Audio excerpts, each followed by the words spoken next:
my name's Julie. I'm a professional counselor in South Carolina, and this is my co-therapist, Ed. Bye, Ed. Today we're going to continue on with the discussion of boundaries. We're going to be exploring physical boundaries. What are they? What do they look like? And how do I enforce them? Sit back and let's learn together.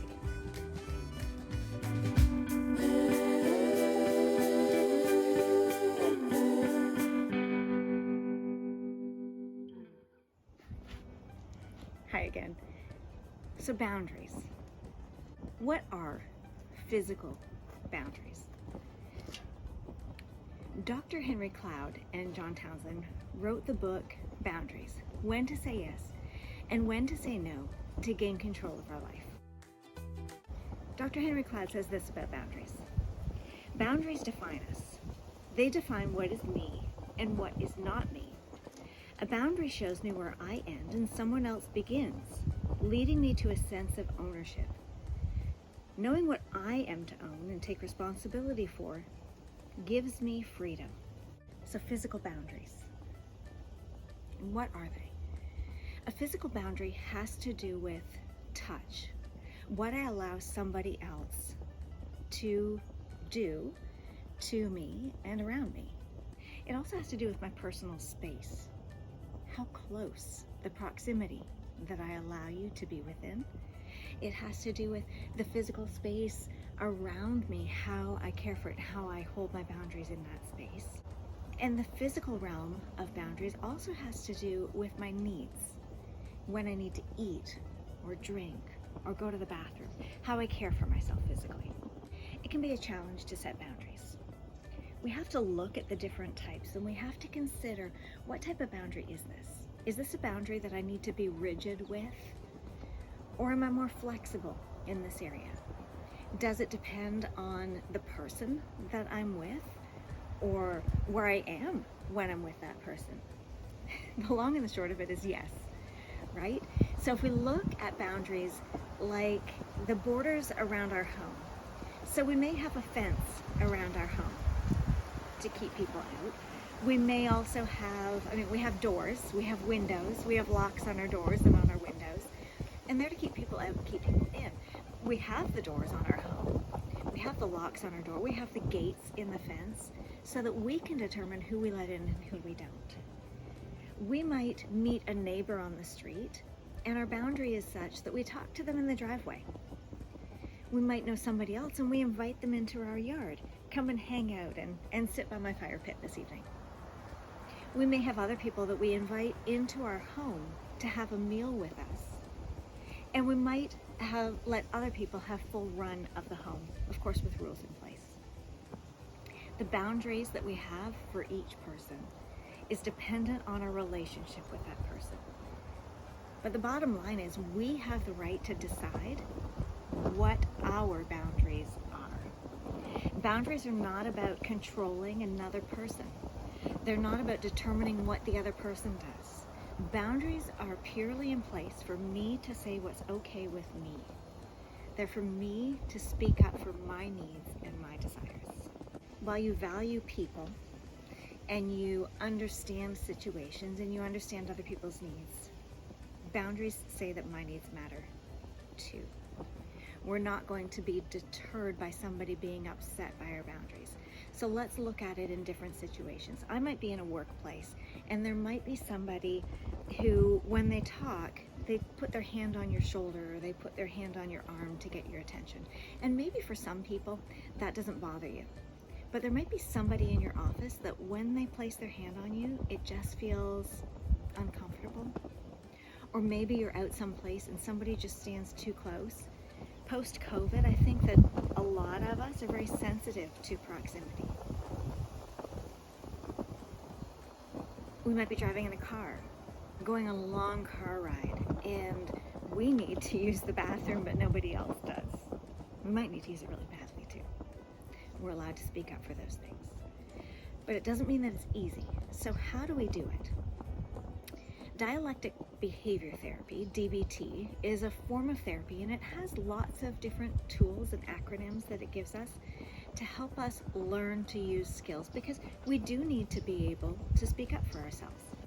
DBT uses the acronym Dear Man to describe the process involved in setting boundaries.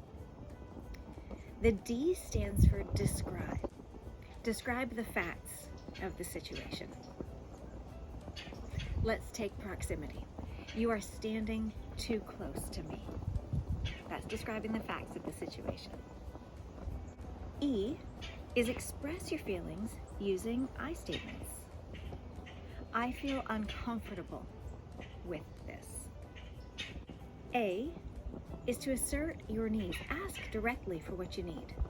I need you to step back 6 paces. And R is reinforce. Reinforce why they should do it, or simply say thank you. So in the situation of proximity, we would describe the situation. You are standing too close to me. I don't feel comfortable with this. Please step back 6 paces to keep us both safe and healthy. Thank you. It's very clear, right? A clear assertion of our boundaries in this situation. The man portion speaks to how we do it. So the M in man speaks to mindfulness. We need to be mindful and use mindfulness skills to stay present and grounded in the situation. We want to be aware of how we are feeling. We want to be aware of the situation, what are the sensations in my body, but I also want to be here, not running away with the emotions. I need to be mindful and calm and present. The A stands for appear confident. And it's important when we are asserting boundaries to state them confidently, but we need to sit up taller. Take the Wonder Woman pose. Speak clearly, make eye contact, and use a voice that people can hear. Speak assertively. And then the N would be negotiate. Sometimes the other person has a good point, and we need to be able to hear them too. That's about the flexibility and boundaries. So let's take proximity again, but let's imagine that it is a really hot summer day and a child is climbing all over you and you feel uncomfortable, right? We want to express our boundaries because we're hot and sweaty and we feel gross, and the tendency might be to tell the child, get off, you're irritating. Well, we don't want to hurt them, but we want to assert our boundaries in the situation. So we might say something like, I am feeling really hot and sticky with you crawling all over me. I need you to stop climbing all over me in this situation. Thank you. And they might say, but I really want a hug. That's the negotiating piece. And you can say, okay, come here, give me a hug. Now give mom some space. I'm having a difficult time with this heat, right? It's okay to do that. Let's take a different example altogether. Let's think about the physical space as maybe a shared office space. And you like to have a nice, neat, tidy office space, but the person that you share your office with is constantly leaving trash across the desk, and you go in and you're constantly cleaning it up. So they never have the problem of a dirty office when they walk in, but you're always cleaning up their mess. So expressing boundaries in this situation might be, hey, when I come into work after you've been using the office, there's trash all over the place. It makes me feel disrespected and used, and frankly a little angry. I need you to put your trash in the trash can and leave the office clean for me when I come in. Thank you. Right? It's clearly communicated what our boundary is. If we don't communicate the boundary, we're liable to continue on and become very frustrated with our coworker. Let's talk about, physical touch, right? That's what comes to mind when we think of a physical boundary. And let's think of it in terms of our children. And we're going to visit relatives that we don't know very well, and our children don't know at all. And we go into the room and they ask for a hug. But your child doesn't want to hug them. You can help them express their boundaries by saying to Uncle Joe, Uncle Joe, we don't make our children hug people that they don't know very well. I know that you might be upset by that, but please know that this isn't about you.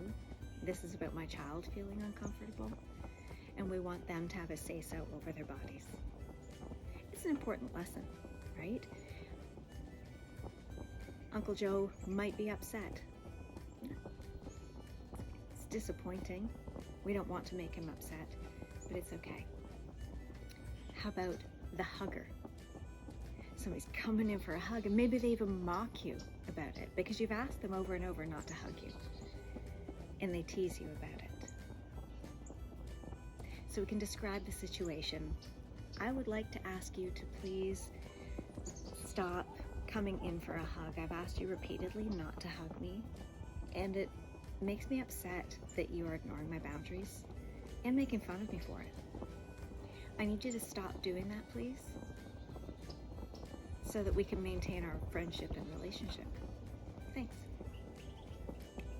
You know, there are people who might constantly violate boundaries. There are people who don't hear our boundaries. Then we get to decide what to do.